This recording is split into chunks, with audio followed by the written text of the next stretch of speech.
And Bonds hits one high. It's a deep. It is out of here. 7:56. Bonds stands alone. Now Booker with Tucker on him. Throws it up for 8. Shot blocked by Antetokounmpo. What a block from Giannis. 17 seconds from Game 7 or from championship number 6. Jordan, open, Chicago with the lead. Minute remaining. And they're putting Curry in the pick and roll, trying to get him on Irving. Irving and Curry, one-on-one. Irving puts it up. It's good. Kyrie Irving from downtown. We're sending it in, Jerome. That's for damn sure. Yes. What is up, everybody? Welcome to Taproom Sports Podcast. I am your host, Jordan Stacks on Stacks. Joined as always with my man, Mr. Big Ballin' Ben Larson. What's up? What's going on tonight, Ben? Getting closer to Friday, man. Makes me happy. It's been a little while since I used that line, so I figured I had to bring it back. Yes, sir. Not much, man. Nice, man. Nice. Sore as fuck. I took my fat ass running yesterday and feeling it today. Starting to get in shape for the wedding or what? Yeah. Gotta fit the tuxedo? Nah, we're not doing tuxedos, but. Oh, okay. No, we're just doing suits.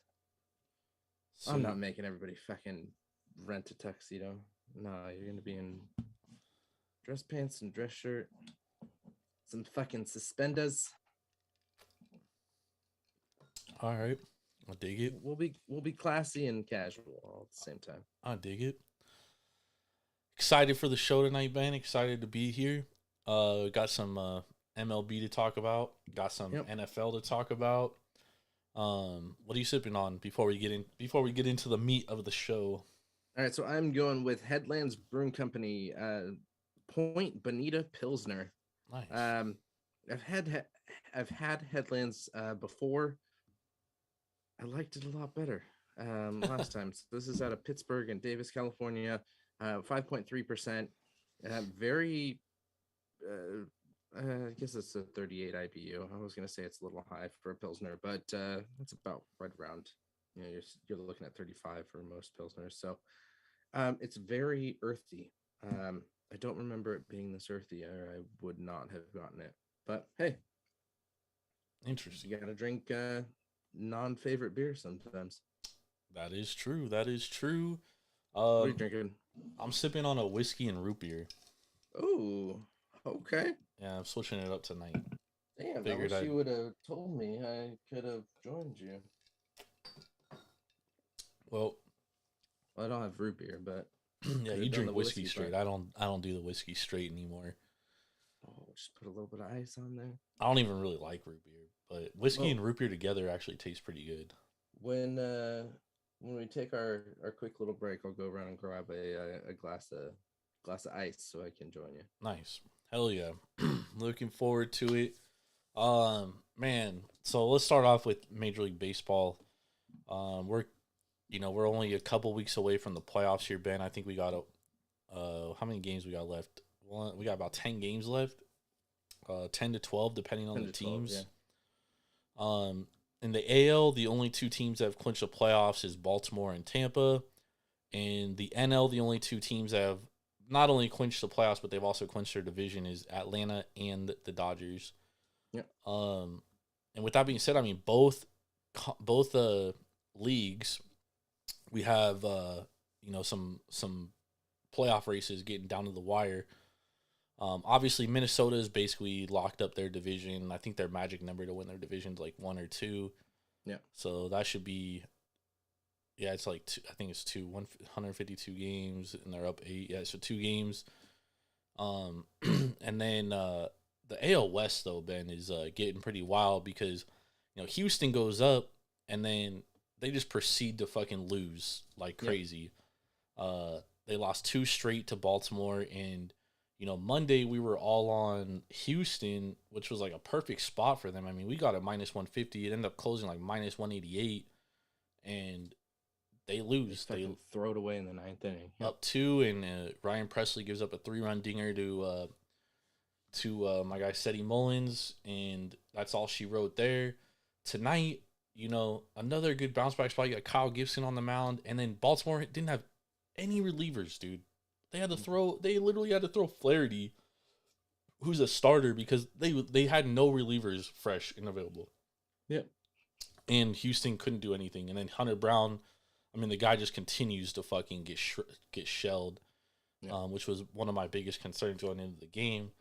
But, yeah, man, it's just, nobody in the AL West wants to win that division. Seattle got the lead, and then they lost fucking 8 out of 10. Yeah. And then Houston gets the lead, and now they're losing. And then, Texas, they sweep a 4-game set against Toronto, and then they proceed to lose 3 in a row against the Guardians. Yep, exactly.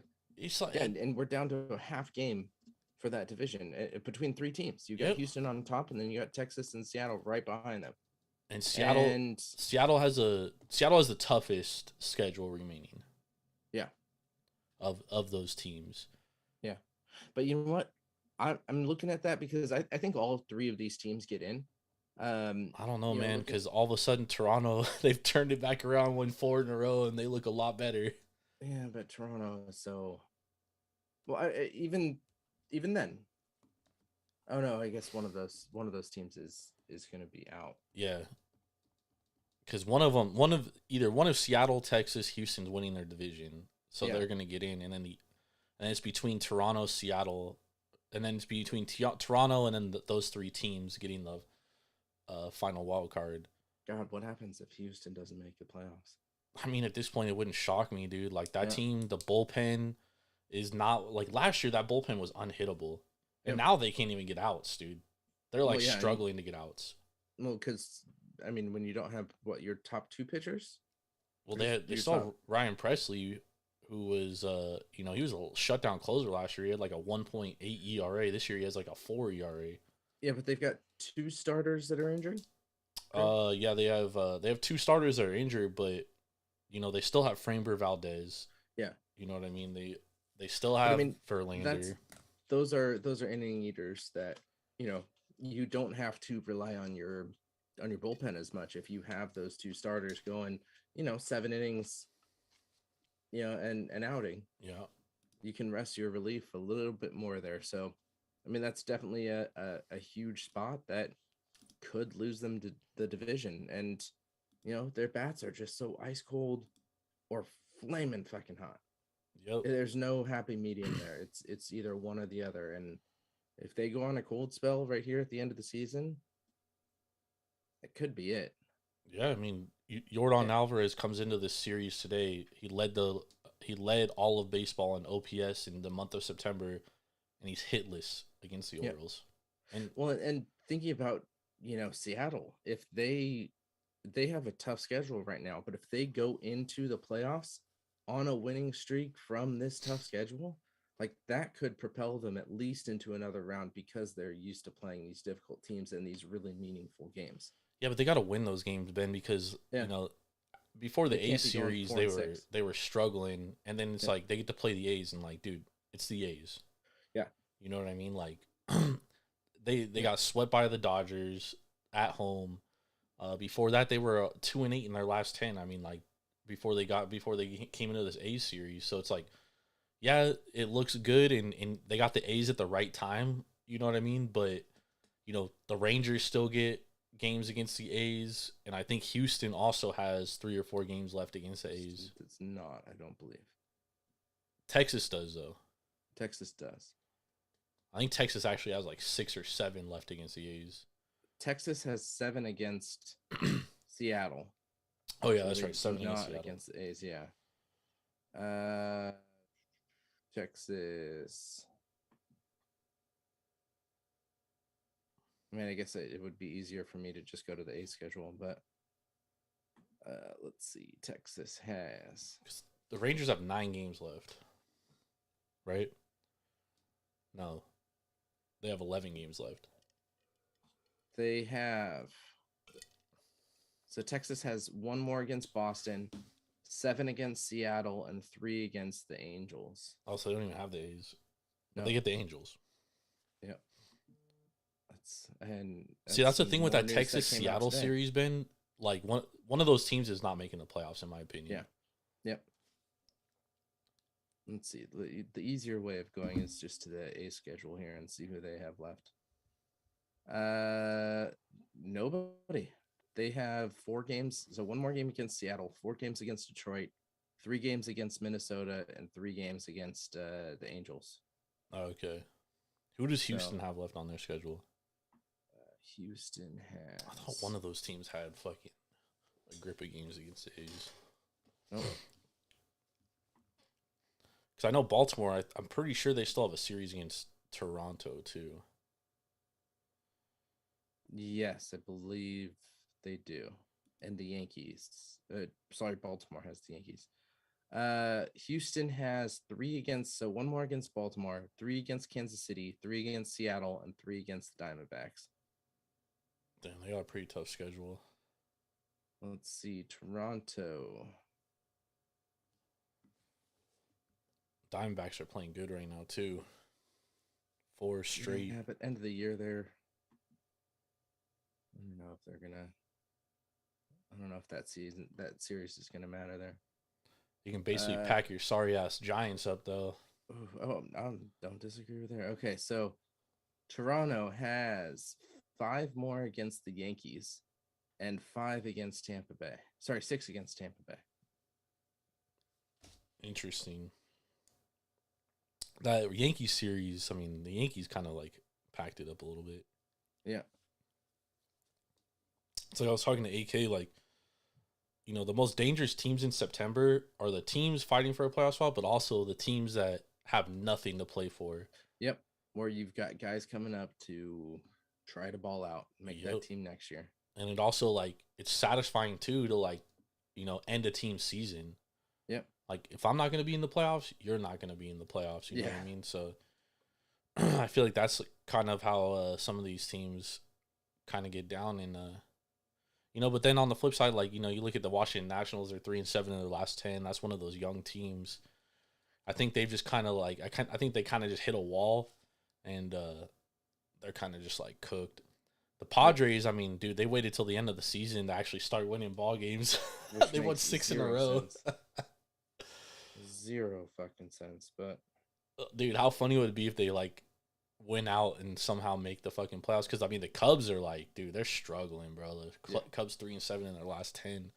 They basically threw the division away after losing 2 out of 3 against Colorado and then getting swept by Arizona. Mm-hmm. Any chance they had at winning the NL Central is basically gone. Sayonara to them for that. Yep. And then Philadelphia, I mean, they're pretty much locked into the wild card, and I would say Arizona's pretty much in there too right now. Yeah. Although Arizona's only a half game up on Miami, but still, like, I think it would take a monumental collapse. Yep. For them to get in. I would love to see the Marlins get in, though, to be honest. Okay, before we go on to these games, big news that happened today was Ohtani got his elbow procedure done.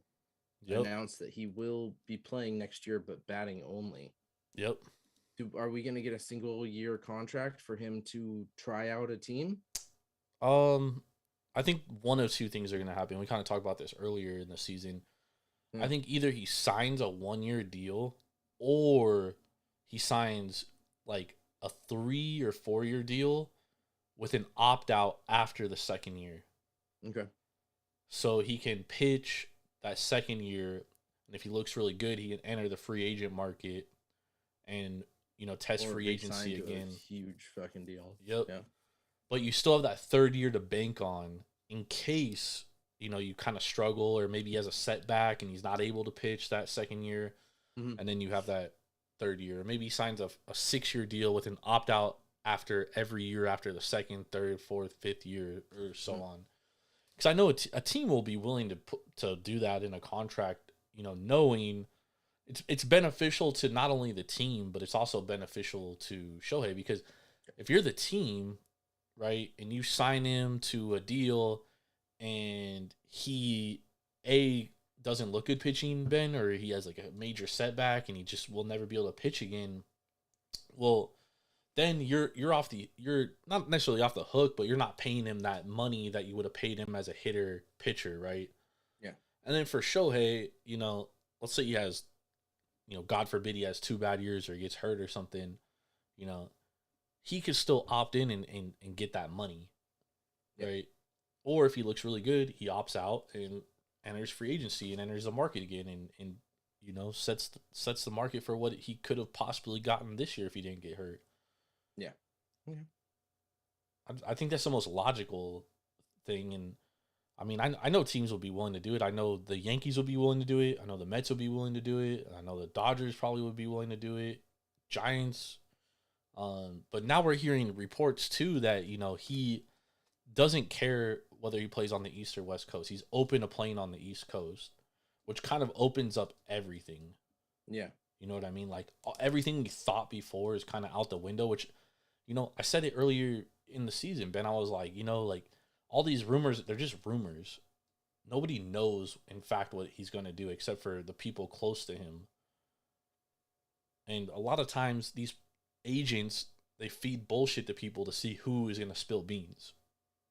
To see who's going to spill the beans, and then if they do spill the beans, who's going to up that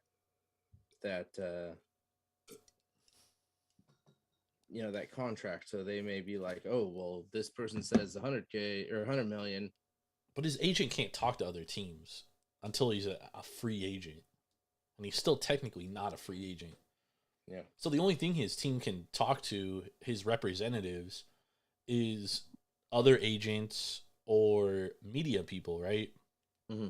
People in the media. Which is why people are like, GMs around the league think. Like, they don't know. Like, they might hear he said, she said from other people. But that's the thing is, like, if I have 6 people around me, right? And I tell every single one of them something different. And then it comes out in the media, one of the things, then I know who spilled the beans. And then I'm not going to tell that person shit forever. Yeah, I gotcha. They're cut off. You know what I mean? So that's why, when people were like, oh, he's going to sign with the Dodgers, like, it's a guarantee. Like, no, it's not. You hope he's going to sign with the Dodgers. There's no guarantee. Because at the end of the day, we're not Shohei Ohtani. We don't know what he's thinking. We don't know what he's doing. You know what I mean? We can assume things based on what's being speculated. Right? Yeah. But unless you actually talk to Shohei, you don't know that he only wants to play in LA or that he wants to play on the West Coast. And then it comes out that he has a great relationship with the CEO from New Balance, obviously sponsored by New Balance. Where is New Balance headquartered? In Boston, Massachusetts. Didn't think about that. You know who else plays in Boston, Massachusetts? A fellow countryman, Masataka. Yep. Yoshida. And then everyone's like, oh, well, Yoshida's a DH. Yoshida was an outfielder when he played in the NPB. Like, tell me that these are professional baseball players, dude. They could play positions. Yeah. So, I mean, Shohei could play outfield. That's what he used to play. He used to play outfield and pitcher and first base. Yeah. Obviously, the Red Sox have Tristan Casas at first base. So you would like to, put him in the outfield or DH, if anything. But, well, obviously, with Tommy John, he can't really play the outfield because he can't throw. Yeah. So you'd have to DH. But, yeah, they said he's only going to. He'd have to because he can't throw for a year. Yeah. And you have to be able to throw in the outfield or else you're fucking useless. Yeah. It's going to be like that dude from Sandlot where he runs up and hands the ball to the shortstop. But I think anything's a possibility at this point, Ben. That's what, I said it in the beginning. You're like, I don't know where he's fucking going. Yeah. Can speculate. And if I had to speculate, I would say the Mets would probably be my favorite because I know Steve Cohen, he's the richest owner in Major League Baseball. I know the Dodgers have they have a lot of money with all the owners they have, but the Dodgers have been reluctant to spend money and go into the luxury tax, right? Yeah. Cohen don't care. He don't give a shit. No, not at all. So I guarantee you, he might offer him $700 million right now, without even knowing he could ever pitch again. Yep. And then the Yankees, we know the Yankees are going to be players in free agent because they had a bad year, so we know they're going to be throwing money out. Yeah. I guarantee the Yankees are going to spend $500 million this offseason. I can almost guarantee it. Because that's what the Yankees do.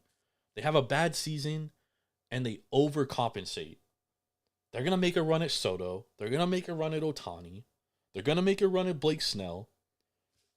I wouldn't even be surprised if all three of those guys end up in pinstripes. Nothing would surprise me, dude. I'm not saying it's going to happen. I'm just saying that it very well could, and it wouldn't shock me. If we get around to Christmas, Ben, and those three guys are in pinstripes, would not be shocked. Yeah. Also, wouldn't be shocked if none of them are in pinstripes. I agree. I think that's more of a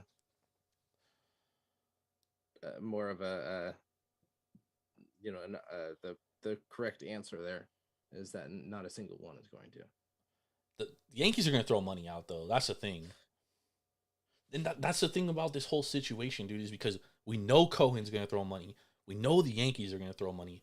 So who's going to step up to the plate and compete with them financially? Yeah. Is it going to be the Dodgers? Are the Giants finally going to fucking sack up? Yep. You know what I mean? The Mariners are a dark horse. Hell, I'd even throw the Diamondbacks in there. Yeah. Because the Diamondbacks are like they're on the cusp. And like I'd throw Baltimore in there too, but I think Mike Elias is very content on how he's building his roster. Maybe they go out and get a free agent or two, but it would shock me if they even inquired on Shohei. Although they should, and Shintaro Fujinami's there, right? Yeah. So, maybe Fuji, he goes to Shohei and he says, "Hey, I love it here. It's a great place to be." And maybe Baltimore's that team that offers him a 3-year deal for fucking $65 million a year. Because they have one of the lowest payrolls in baseball right now, Ben. So I mean, what does fucking $65 million a year do for them? I mean, it still puts them. They're not even top 10 in payroll after that. Yeah, not even close. So it's gonna be an interesting offseason, man. It's gonna be very interesting. And then the Rays today, Ben, they struck a preliminary deal for a new stadium in downtown St. Pete. So, I can bring in. They're going to want to go into that stadium with a good team, and we don't know what's going to happen with Wander. Yeah. And they obviously have that's a low going to be payroll. a lot of money off the books if he's not playing. Mm-hmm. Well, long term, especially because, I think he's signed. Did they sign him to a long term deal yet? I don't remember. Sign him to a longer term, yeah. Starts next year. So that's going to be a fascinating situation, too. Yep. It's going to be a wild offseason, man. I'm telling you. The only teams I would basically count out is the fucking Braves because they have a lot of money on their books. Yeah. What were you going to say, though, Ben? So part of what I was doing was, as we were talking about teams, you mentioned, we were talking about Shohei. You mentioned Scherzer. You mentioned, players which we had on our prize pick season-long bet. So that made me, I was trying to get in for the longest fucking time. That's why I was staring at my phone the whole time. But that brought me to someone who we're really close on is Max Scherzer. He's got 174 Ks. With likely what? He's done. He's done for the year. He just pitched on the 12th. Yeah, he's done. Oh, that's it? Yeah, he's out for the year. He's hurt. Okay. We're good. So we got 4 out of 5. We really got 5 out of 6. Yeah, we got fucking. I think Grom one's some bullshit, dude. Yeah, it really does piss me off. It was in their fucking, in their rules. In their rules. So yeah, it does. It's terrible rules though.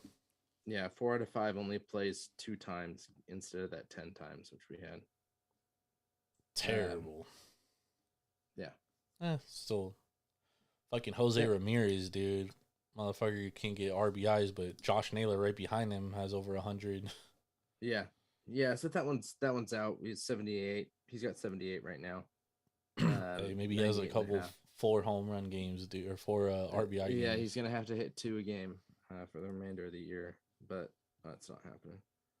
So great on the Matt Olson call, great on the Scherzer call, great on the DeGrom call. Man, Daniel Bard, that's all props to you right there. You called that under 26 and a half.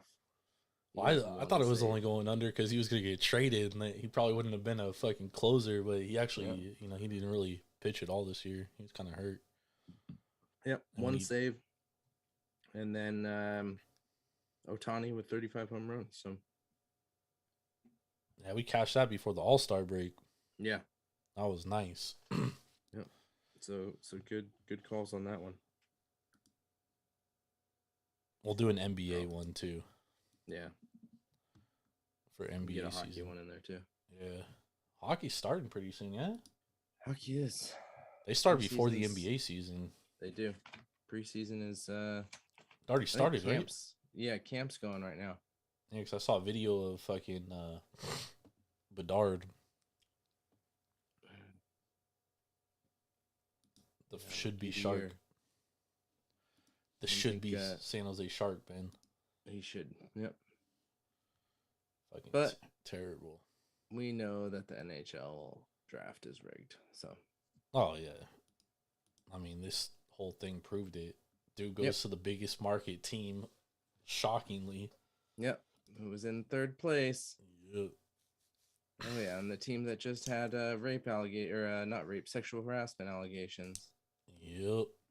Nothing happens. Great way to reward them. Best player. Great way to reward them. Yep. Good job, NHL. All right, let's talk some games for tomorrow. Yep. So, first game we're going to talk about is the Phillies and the Braves, which currently the Braves are about $1.35 favorites. Seeing them $1.45 in some spots, $1.56 in some spots, and then the Phillies you can get plus $1.24 to plus $1.42 depending on what book you shop at. But we got Bryce Elder against Aaron Nola. The total's at 9.5 right now, basically everywhere. What's your thoughts on this game? So I think initially, without going deep into it, I like the over here. Nola has pitched 2 games against Atlanta. He got smoked in one of them, 6 innings, 8 hits, 5 earned. He did pitch better, which was later in the season, 6 innings, 2 hits, no earned. But they still lost 5-1. So even though he pitched good, he didn't have the backup behind him in the last 3 innings there, and they allowed 5 runs in 3 innings. The way that Atlanta is playing right now, you see Acuna come back into the fray today, and they ran up the score 9-3. So that insertion into the offense really kind of helped Atlanta get back into it. And then Bryce Elder, I mean, I know you're a huge fan of Bryce Elder. Oh yeah, totally. So he's struggled. He has a good game, then a bad game, a good game, then a bad game. He does kind of seem to step up in the big games, but there's still a lot of runs scored in those games. Whether it's with him allowing 4, he's allowed more than 4 runs in his 3 of his last 7 starts. 4 of his last 8 starts. And then it's 1-1, 2, and then 0. 0 was to a very struggling Yankees team who did not score a single run that day. So I think we're going to see a lot of runs here, especially with 2 teams.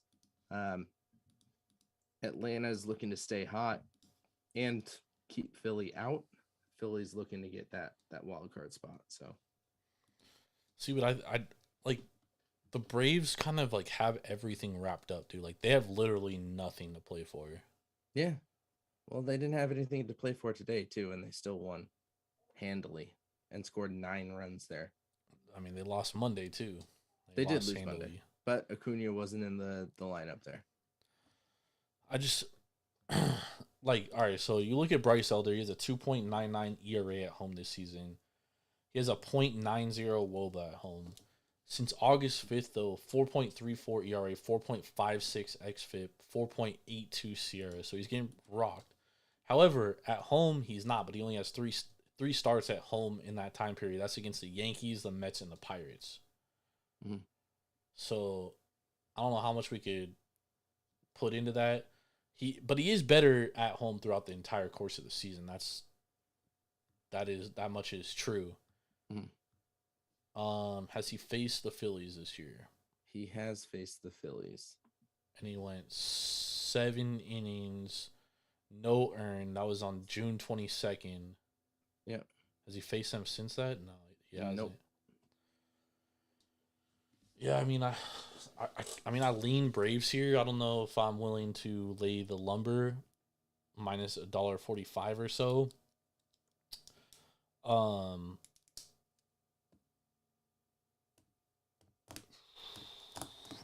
Let's see. Braves at home.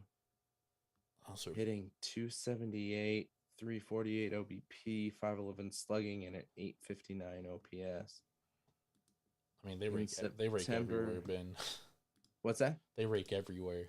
Yeah, in September they're not having as good of a 142 WRC plus, 907 OPS, 387 WOBA in September against right-handed pitchers at home. Okay, so maybe they played some lefties there in those 17 games, because usually they hit lefties really good. But also, you got to remember, Acuna hasn't played a lot. Yeah. Against right-handed pitching in general, 140 WRC plus in September. Philly, though, 120 WRC plus, 211 ISO against right-handed pitching. That's one thing this over is going to hit.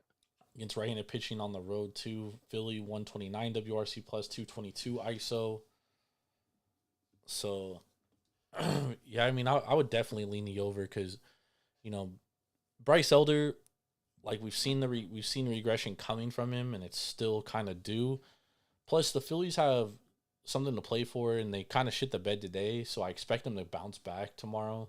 Yeah. So I'm not really looking to fade them really, but I'm with you on that over 9.5. I do think that's a pretty solid bet. Yep. What's their 4 and 5 on the to the under this year against these two teams? Yeah, over has gone in 6 in Philly's last 9, and 4 of 6 against the National League East, and 4 of 5 when playing as the underdog. Atlanta over in 12 of their last 15 games. Over in last 4 of 6 against Philly. Over in last 6 of 8 at home. Over in 4 of 5 against a National League opponent.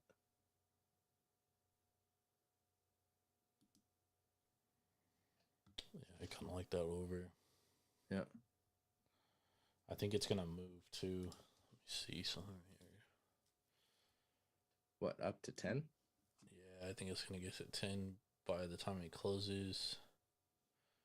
Circa's at 8.5 right now. Circa's at 8.5? Yeah. I wish I had Circa. Go put that bet in right now. Everywhere else is at 9.5 though. And it's like going up too. It's not going down. Yeah. This might be a misprint because when I click the line history for Circa, it says 9. They're at 9.5. But on the screen, it's saying 8.5. But there is 8.5s out there. If you have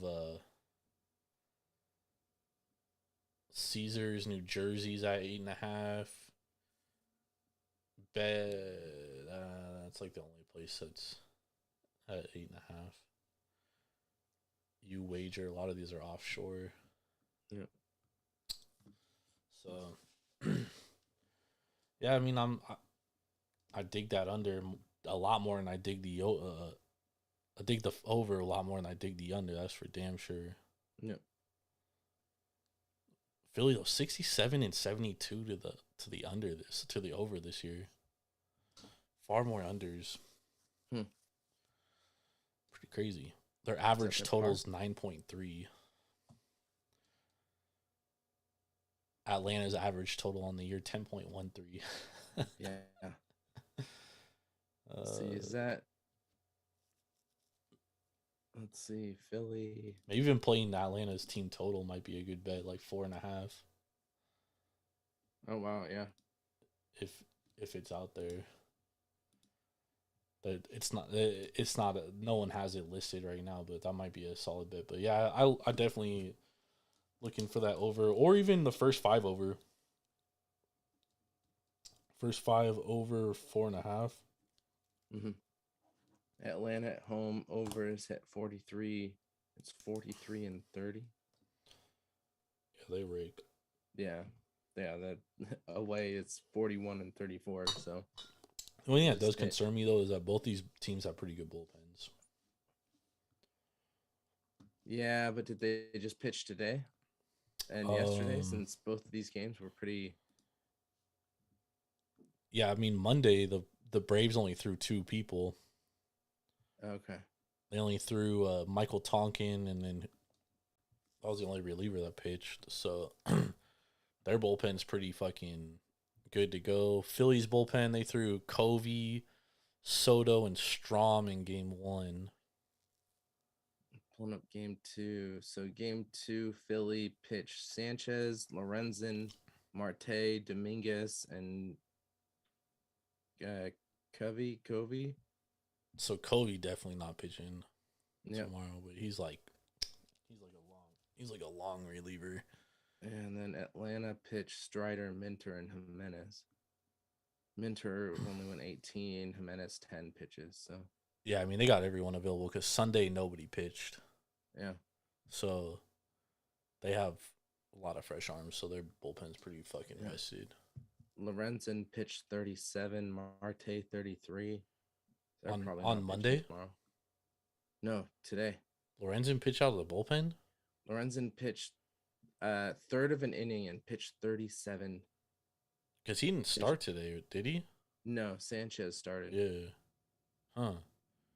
Lorenzen, 3 hits, 4 earned, 3 walks in his third of an inning. Yeah, bro's cheeks, dude. Yeah. Yeah. All right. I like that. I'm with that over. Yeah. I'm liking that over. All right. Let's look at the next game. We have the Astros against the Baltimore Orioles. Orioles coming off 2 wins. We got Kyle Bradish versus Christian Javier. Right now, you can get this game basically. What the fuck? Houston minus 130. Pinnacle has minus 115. Pinnacle has the Orioles minus 146. What? Yeah.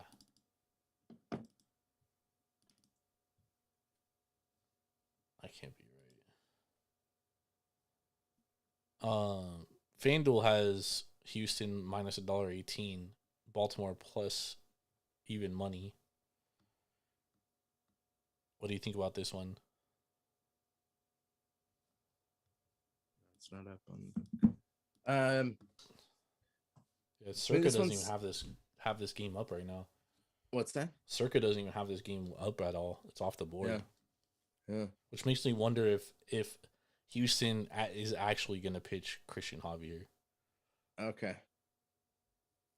Yeah, I mean, it's interesting to look at what Javier's done in his last, really 10 starts or so. He's averaging 3 runs per start. And you look at Bradish, who did not have a good game. And then you look at his past, 5 starts, he's allowing 2 runs there. So if both these pitchers are going, I'd look at the first 5 over. I think you could look at Baltimore full game too, because they're not gonna. Or sorry, Baltimore's won the first two. Houston, you'd imagine, is not going to sit and get swept at this point of the season. They're going to be coming out strong. But you got some players that are ice cold right now. Yep. That worries me. I think I'd lean Baltimore. Yeah, I lean Baltimore as well. Kyle Bradish, I mean, he is coming off a bad start against the Rays, but to be honest, he was like kind of cruising, and then he gave like 3 of those runs he didn't even give up. He didn't surrender them. He just left the runners on base, and they ended up scoring. So it looks a lot worse than it actually is. But I mean, the dude has a 2.9 ERA since the month of August. He's been absolutely fucking on fire. And on top of that, he does kind of struggle on the road. He has a 3.56 ERA on the road compared to 2.57 at home. But he's been pretty tough on both lefties and righties. Righties actually hit for better power against him, which probably bodes well better for this offense, considering Yordan Alvarez and Kyle Tucker are both lefties. I don't know, man. Like, I think Bradish is definitely the better pitcher than Christian Javier this year. Christian Javier has been fucking dog shit. Dude walks a fucking shit ton of batters. He's walking 8% of the batters he faced, but he does strike out 22%. He's been struggling. Majorly struggling against teams that are not offensively powered right now. Yeah, and he has a 55% fly ball rate. So he's definitely susceptible to the home run ball. And, you know, the Orioles do hit a lot of dingers. He's also not good against left-handed pitching. He's giving up 282 average against left-handed pitching and a 362 WOBA, and the Orioles are going to throw a lot of fucking lefties at him tomorrow. Yep. So, totals at 9, Ben. I do lean the over here. However, the Baltimore bullpen's going to be a little more rested tomorrow. I'm not sure if they give Cano and Fuji another day off or not. Maybe they hope Bradish goes 7 and kind of eats innings. I thought they were going to let Gibson tonight just go and do whatever. But, Baltimore's, they're still playing for a division, man. So they're not out here throwing games. So I'm with you. I do lean Baltimore here. And I also would, I'd look at the over as well. Yeah. I really like I think this is going to be a first 5 game for me. I think if Javier is pitching. I'm going to look at Baltimore first 5 minus a half a run, and then Baltimore and Houston over probably 4.5 for that first 5. Well, we have Baltimore money line for the full game. Yeah, if we get good value at it, if it's sitting at that plus, I'm sorry, if it's sitting at that -1, what was it, -170 you saw? For what? Didn't you say you saw a -170 at one of the books? No. I was saying that Baltimore was minus $1.46. 46. Even then, I'd probably take him up to like -155. But yeah, they're basically you're not making much money off of -155. Yeah, they're basically $1.50 everywhere, dude. I don't know why Covers is saying that, because every book, dude, I'm seeing. Well, DraftKings minus $1.05.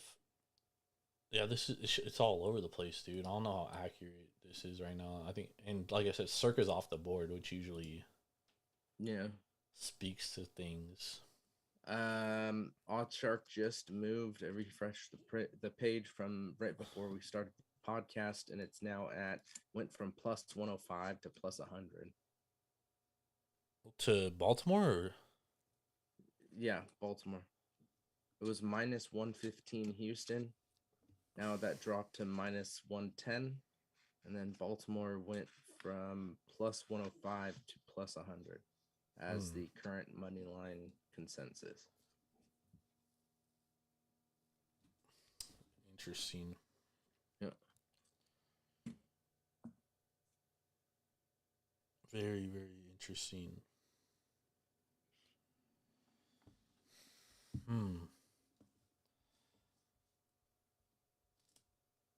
I'm logging into Circa and my bookie to see if it is off the board on both those. Yeah.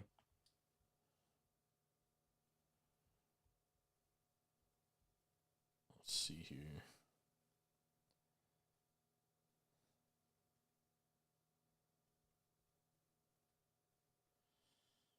MLB. Yeah, it's off the board.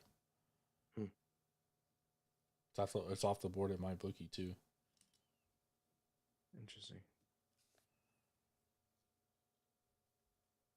Google, or not Google, go to the Astros website right now. And then go to probable pitchers and see if they have Javier listed as a probable pitcher. I don't know. So my bookie has it up. They have Orioles minus $1.04.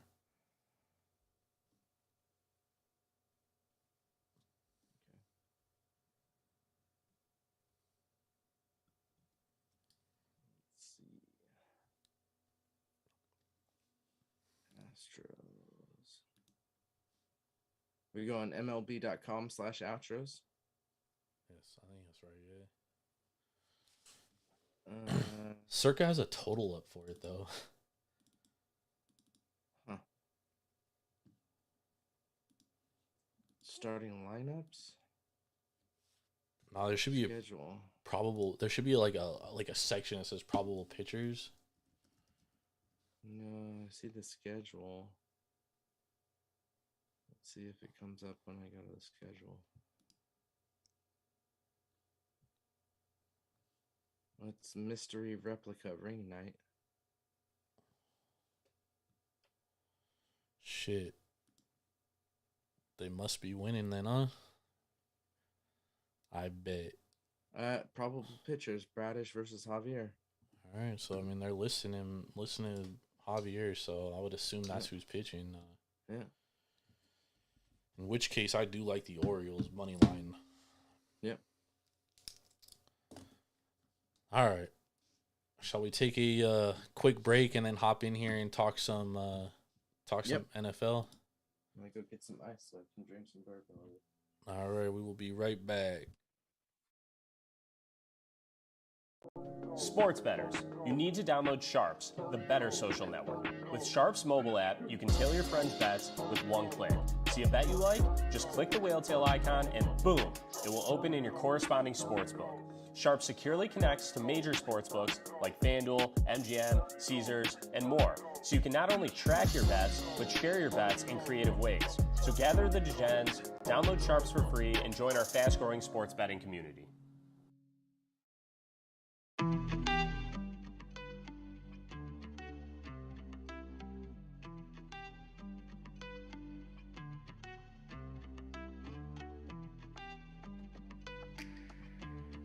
All right.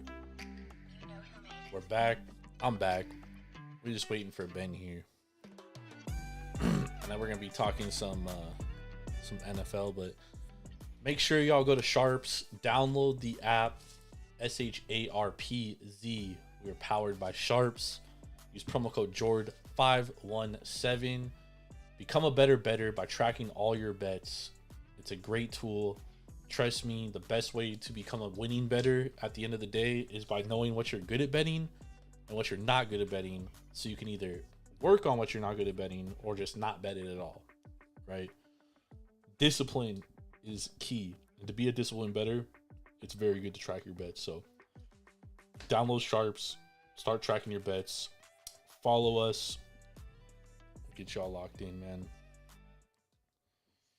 So before Ben comes on here, I'll talk to myself and we'll do. Hey, there he is. He's back. We're back. Long walk because I couldn't find my everyday bourbon. So nice. So we're gonna talk some Thursday night football now. We have the New York Football Giants going against the San Francisco 49ers.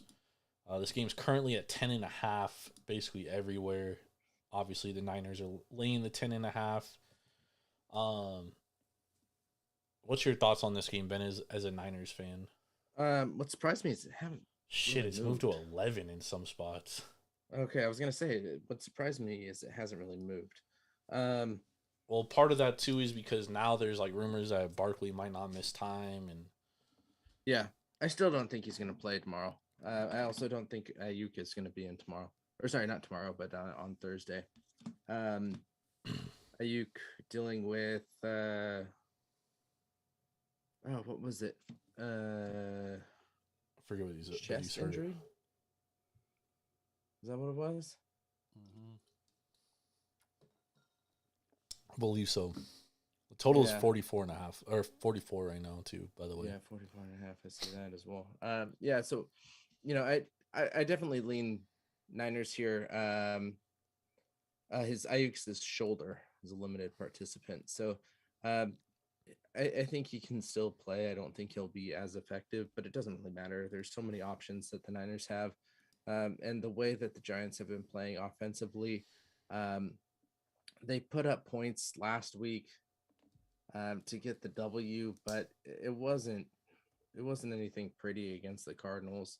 I think you said it on Sunday. The Cardinals were like, phone call down. We're supposed to be losing this. Well, I mean, bro, it was just funny because like the second half, I mean, dude, the first half, the Giants couldn't do anything, dude. They could not move the ball, and it's not like they adjusted. You know what I mean? Yeah. Like the Cardinals, it literally looked like the Cardinals just like stopped playing.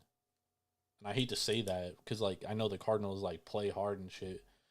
Yeah. But it's kind of what it looked like. But is it one of those like moral wins? Like, okay, we went out there and played hard the first half.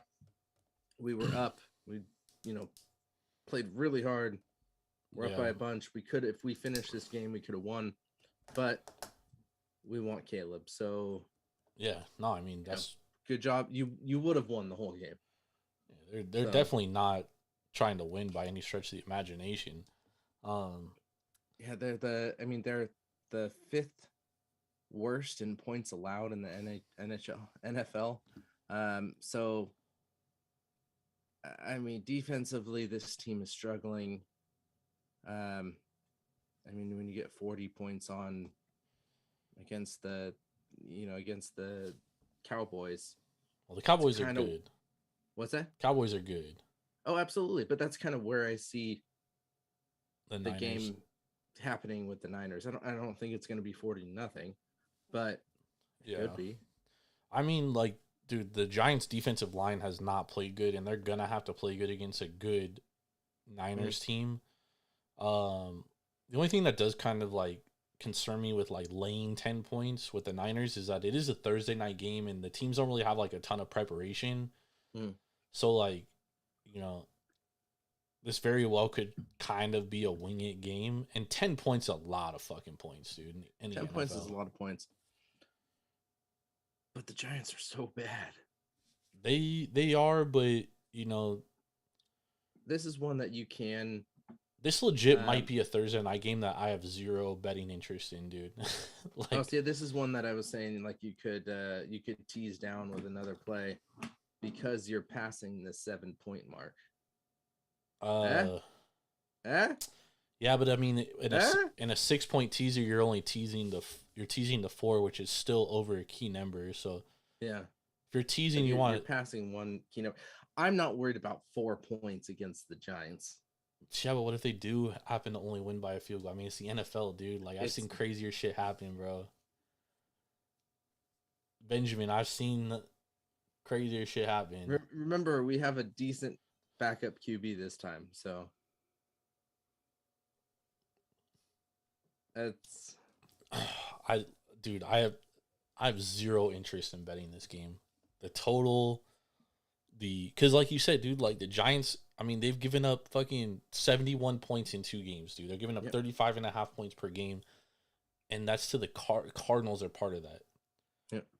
So I don't know what the fuck the Niners are gonna do, but at the same time, it's like everybody's thinking the same exact thing.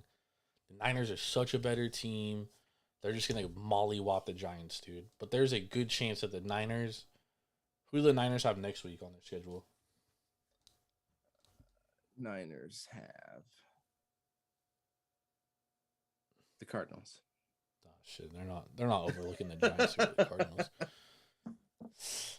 I mean, dude, I lean the Niners, dude. It's just 10 points, a lot of fucking points, bro. Is that Niners Cardinals game is on Monday? Yeah, so they get like 15 days. Like No, it's not. Sorry, it's 10-1, so that's a Sunday. Yeah. Yep. Oh, I'll be in Nolans watching the Saints and Bucks that day. Nice. That'll be a good game, actually. Bucks are a lot better than we anticipated. Yep. Fuck, dude. Like, I want to play the under because like primetime unders are like basically fucking ATM machines, but this might be another one. Like we had, what was it? Last Thursday we had Minnesota Philly, right? Mm-hmm. That one went over.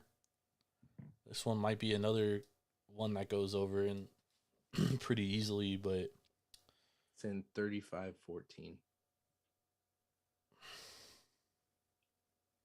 I mean, maybe 35-7. Wouldn't shock me if the Niners just blow them out of the fucking water, but it's a Thursday night game, dude. Like I said, weird shit happens Thursday nights. Yeah. In San Francisco? In San Francisco. Yeah. Niners are good at home too. Yep. This is going to be a destruction game. I'm taking the 10.5 points. I definitely nothing that the Giants have showed me this season. I mean, not even a single drive, maybe a drive.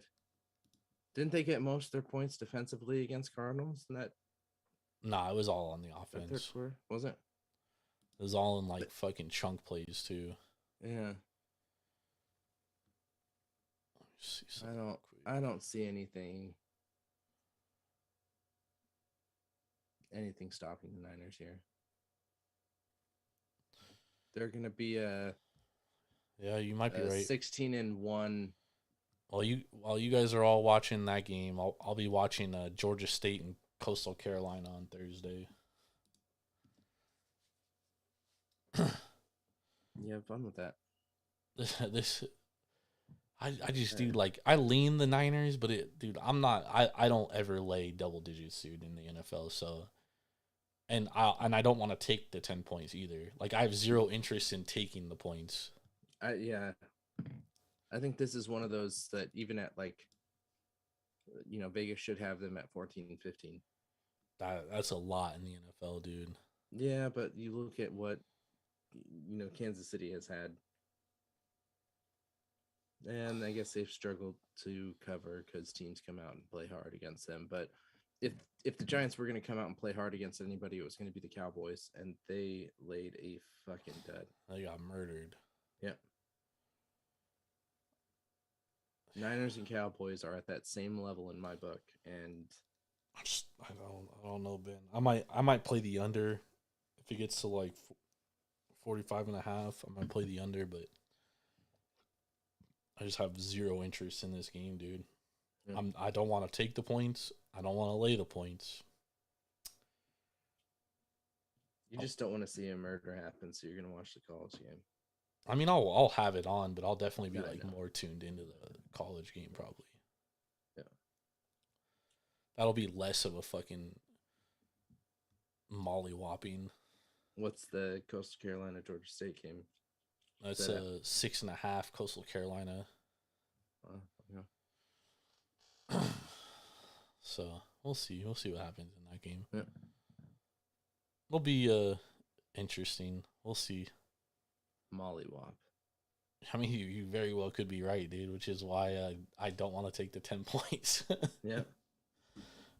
I have been good so far. I know I'm going to have a bad weekend coming up, but so far my NFL has been spot on, and it may be a bad weekend, but it's not going to be a bad Thursday night. So maybe looking at like Niners team total over, or maybe like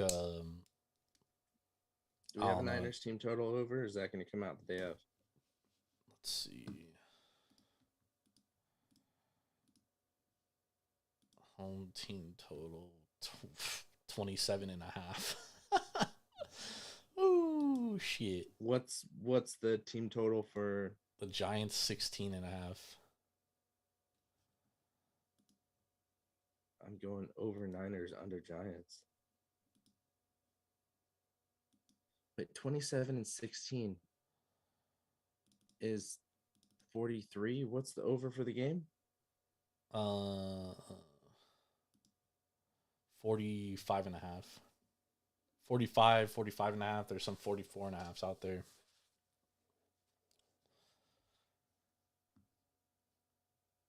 That math doesn't add up, but might even look at like Niners -7 first half. Might even look at Daniel Jones passing yards over 214.5 because they could be down by so much. He's just going to have to fucking sling it. Yeah. So that one could be a decent value bet there.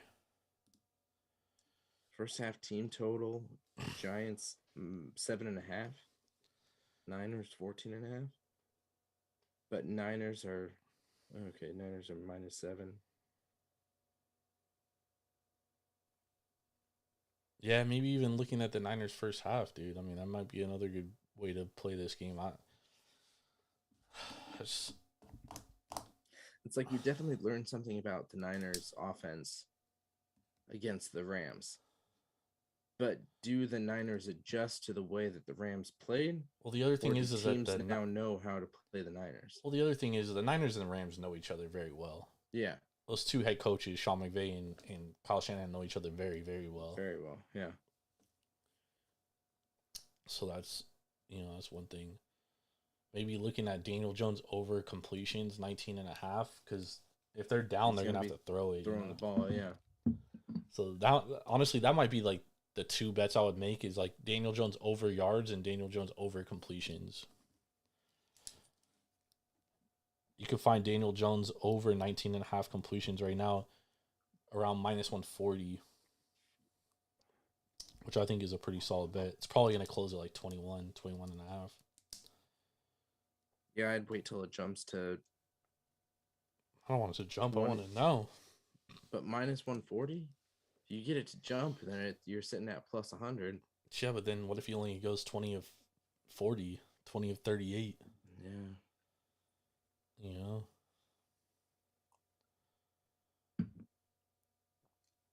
True. I actually like that. That actually might be one of my best bets. Look at me. What's his yards?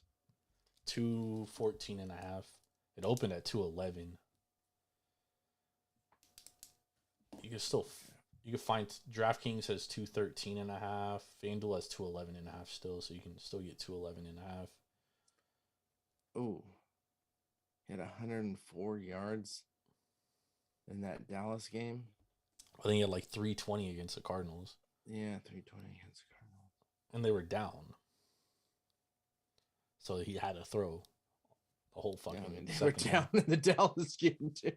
But to be honest, I'd go under. Because the defense of the Niners is just as good as the defense of Dallas. Yeah, but the thing is though, is like if the Niners are up so much 3 scores, dude, they're like it's Thursday night game, dude. I don't know. I just see how many completions did he have against Dallas?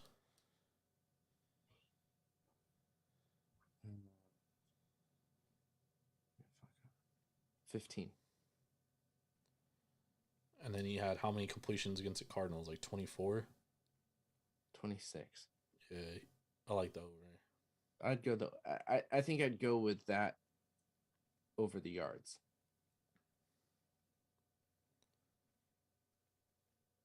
I'd go Daniel Jones over 0.5 interceptions. I'd go Daniel Jones under 1.5 touchdowns.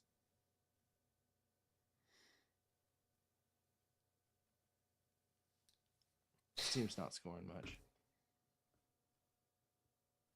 Yeah.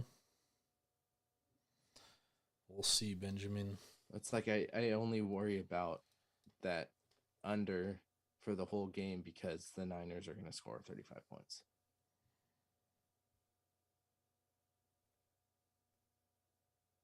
And does New York score more than 10?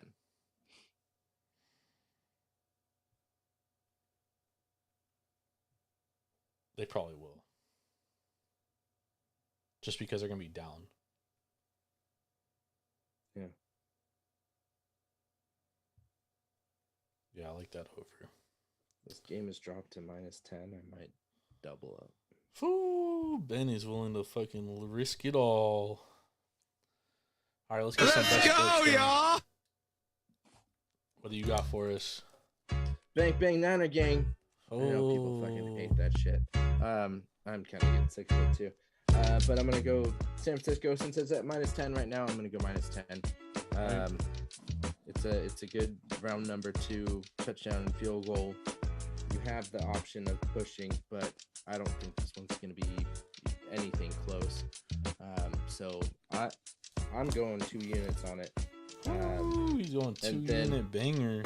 Yep. And then I'm going to go, if Javier pitches, I'm going to go Baltimore first 5 minus a half a run. I think you're going to get the best value on that one.